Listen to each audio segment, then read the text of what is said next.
HOA Karen's next scheme was audacious even by her standards. She actually tried to claim a portion of my ranch, as if somehow she could steal land that had been in my family for generations.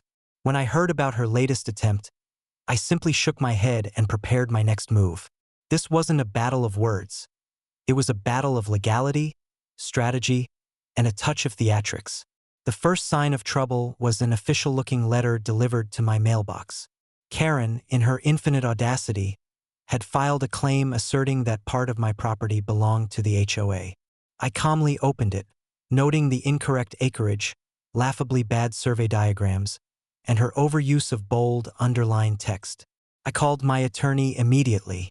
"We're going to show her what legal ownership really looks like," I said.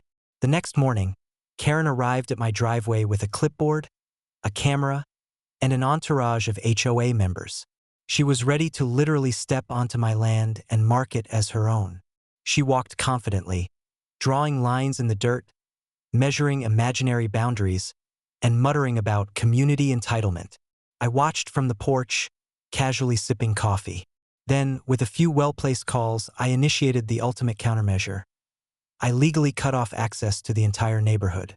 Gates locked, warning signs posted, and my security cameras recording every move.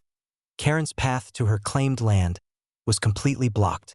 Her car couldn't even enter the driveway without triggering alarms. Unfazed, or perhaps in denial, Karen called 911, insisting that I was illegally blocking community access.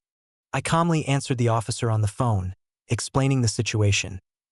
Yes, the property was mine, yes, she had no claim, and yes, she had trespassed. The police politely informed her that private property law trumps HOA fantasies. Karen fumed, but the gates remained locked. By noon, she had tried everything. Pleading, waving her handbook, threatening lawsuits. None of it worked. I even had a couple of the cows positioned strategically to patrol the blocked area. Their low, intimidating moos making it clear that Karen had no business there. One particularly large bull wandered close enough that Karen took a few cautious steps back, realizing she was not only outmatched legally but physically outgunned by the ranch itself. Later, I reviewed the security footage. Karen's frantic calls, her gestures, her insistence on planting HOA flags on my property, all ended in failure. Couldn't help but chuckle. She had literally tried to claim land she had no legal rights to, only to be blocked at every step by law, technology, and my very territorial livestock. By sunset, Karen finally retreated to her car, muttering threats and dragging her ego behind her. The ranch remained untouched, the gates locked, and my legal victory complete. I leaned back in my chair, watching the hills glow orange in the fading light. The lesson was clear. HOA Karen could call the cops, file paperwork, and scream all she wanted, but she could never touch what was legally and unmistakably mine. That evening, the cows grazed peacefully, the wind rustled through the trees, and the ranch settled into a calm that no HOA tantrum could disrupt.